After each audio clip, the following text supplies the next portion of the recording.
Good morning. Good morning. Let me start by telling you a story. Henry was 19 years old, and his half-brother Leon was 15, when they were falsely accused of the rape and murder of an 11-year-old girl. There was no physical evidence to convict them, but because they were young, frightened boys with a very low level of intelligence, they were easily coerced into confessing to the crime. Henry was sentenced to death, and Leon was given a life sentence in prison. Their families were not wealthy, so they were unable to handle the burden of repeated appeals for these two boys. But several months ago, after 30 years in prison, and after DNA evidence was found linking another man to the crime, Henry and Leon were released. He said that many nights he would lay awake, tossing and turning and thinking, "These people are going to kill me." Yet after his release, Henry said, "I knew one day I was going to be blessed to get out of prison. I just didn't know when that day was going to be. I just thank God that I'm out of this place. There is not anger in my heart. I forgive those people and stuff. But I don't like what they done to me and my brother, because they took 30 years away from me for no reason. But I don't hate them. I don't hate them one bit. Because they have been in prison for so long, Henry and Leon have never used the internet, never owned a cell phone, and didn't even know what a seatbelt was when getting into a car. They will need some time to adjust and figure out what it's like to live in 2015, but Henry and Leon have been given a second chance at life. In our Bible story today, a woman who is brought before Jesus who is caught in the act of adultery. This doesn't mean that there was a rumor that she was an adulterer, but it means that some people actually witnessed it happening. There was definite evidence for this woman's crime. People saw this encounter between this woman here and some unknown man. I have always wondered when reading this story, how did the accusers know this was happening? And was this a planned attempt to catch her doing this? And where is the man that carried out this act with her? It obviously takes two people to commit adultery. But she is the only one who is brought before Jesus, even though the Mosaic law stated that both the man and the woman caught in the act of adultery should be killed. It must have been so shameful for her to be taken from the scene of this act, where people must have been watching, then brought into the temple courts before Jesus and all of the people gathered around him. She must have been completely downcast and unable to look at Jesus or any of the people around her. She must have also been fearful for her life and wondering if she would really be stoned on that day. All of us have probably been caught doing something we wish we hadn't been doing at the time. Someone comes to talk to us while we are watching a video with questionable content on our phone. We make plans to meet someone, but we cancel, then make plans with another friend, but then the person we originally made plans with, they find out. We are late for school or work, so we speed in our car on the highway and get pulled over by the police. I'm not a mother, but I've been a babysitter for more than 25 years. I've had many experiences of catching children doing things they aren't supposed to be doing. Usually when I catch a kid doing something, they will often try to hide it or deny it or blame someone else. Other times, they will just start crying from the pressure because at their young age, they feel like it's very serious for them to be in trouble or to have their parents or caretakers upset with them. With young children, they are often punished for their disobedience, but in a loving way, so that they will understand that they were wrong, but they will also understand that at the same time, the person still cares for them and loves them. There has to be a balance between following through with the punishment and ensuring that children know that the punishment does not mean that the relationship has been severed. This is similar to Jesus' dilemma right now in the story. The accusers have brought this woman before him. They have quoted the Mosaic law to him, and they are asking him what should be done in this situation. He had a choice to make. He could have taken the easy way and just said, "Do as the law requires you to do." He could have asked where the man was that should have been accused with her. Instead, he kneels down and writes on the dusty ground with his finger. Maybe he was scribbling nothing in particular, or maybe he was writing something specific that would have been meaningful for the people who were standing there. This is something we will never know because it's not recorded as part of the story. I feel like at this point, this woman must have been relieved. Now that Jesus is on the ground, She's no longer the center of attention. People now have their eyes off of her and have their eyes on Jesus. The spotlight has been taken off of her and her sin for just a few moments. She can take a breath and wait for the outcome.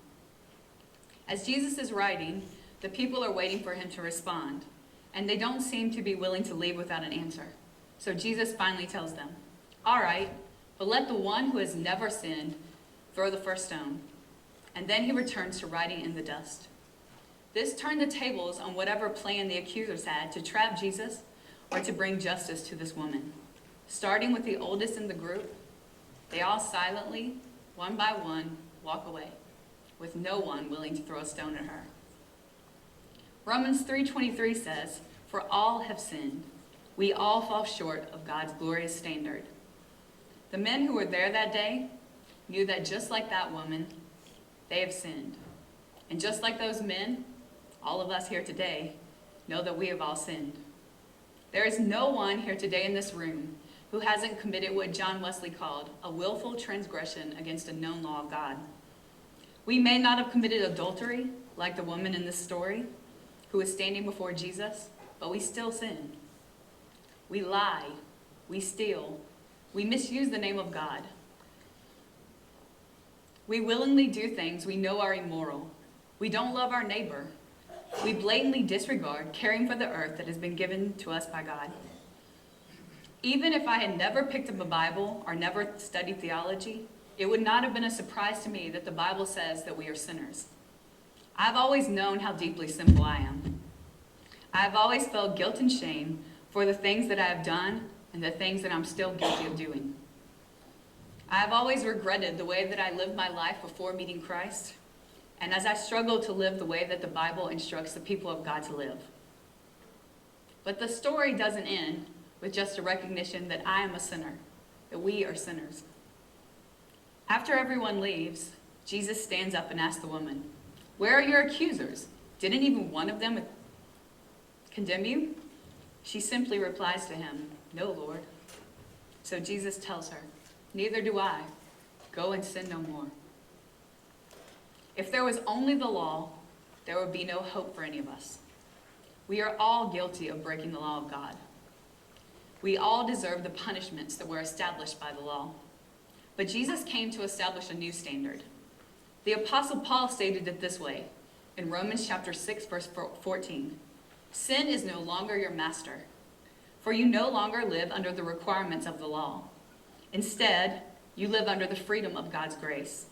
He goes on to say in verse 15, "Well then, since God's grace has set us free from the law, does that mean we can go on sinning? Of course not. In no way does it mean that because of God's grace, we no longer have to be obedient to the commands of God. There's still right and wrong, sin and obedience." Jesus wasn't sent to earth to live as a human being and die a sinless sacrificial death on the cross so that we could do whatever we want to do, relying on God's grace without giving up our sin and living our lives for God. The difference is that even though we have sinned, and even though we don't deserve it at all, God is willing to forgive us instead of condemning us. We don't always have to face the rightful punishment for our sin. One of the most famous verses in the Bible that probably many people here can quote is John 3:16. "For God so loved the world that he gave his one and only Son, that whoever believes in him shall not perish but have eternal life." But we seldom go on to the next verse, verse 17, which says, "For God did not send his Son into the world to condemn the world, but to save the world through him." Even though this woman was rightfully accused, because she was caught in the very act of committing this violation of the law, this sin against God, she did not stand condemned. She was able to walk away and think about what she had done. She was given the opportunity to stop what she had been doing and begin to live her life differently. Even though she could have been killed for what she was caught doing, she was given a second chance at life. I know what many of you would say, or maybe what many of you are probably thinking. I've heard it said many times by many people. I've even said it myself. "You don't know me. You don't know the things I've done. You don't know what's really in my heart. Yeah, God can forgive you, but not me. I'm too far gone. I've done way too much. We live with this constant shame and guilt, this constant notion that we are beyond God's forgiveness. We are beyond his reach. Someone here may be part of another group. You have been in church for many years, or maybe even most of your life. You have studied the Bible. You have been to Sunday school. You come to church every Sunday. You may be a pastor or a theology major. Maybe you have thought some of these things. Why do they smoke? Why do they drink? Why do they dress like that? Why do they live the way they do? Why do they hang out with those people? Why don't they come to church more? Anytime we think any or all of those things, we are no different than the men who brought this woman before Jesus. We are like the hypocrite in Matthew chapter 7, who tried to take the speck out of somebody else's eye before dealing with the log in our own eye. We are forgetting that we have sinned just as much, or maybe even more, than the people we are accusing. Let me tell you the story of a man named Emmanuel. In Rwanda, in 1994, in 100 days, more than 850,000 people were killed in the Rwandan genocide. Emmanuel was one of the people who took part in killing many of his own countrymen. He said this to a woman in his country: "I'm sorry, I murdered your husband. I used my machete and I chopped your son until he died. I did not hesitate when I took the life of your daughter, but now I am filled with sorrow. I cannot pay my debt, yet somehow God has forgiven me. I don't understand it. I don't think I ever will. Somehow God has given me a second chance." Every one of us here has a second chance. We have messed up our lives. We have hurt people who are close to us, or people we may not even personally know. We have caused broken relationships. We have done things that separated us from God. We are all guilty. We are all sinful. We all deserve condemnation. But despite this, we have the words of Jesus that do not simply condemn us or leave us to remain in this broken, sinful state. Jesus told the adulterous woman to go and sin no more. The same call is for us.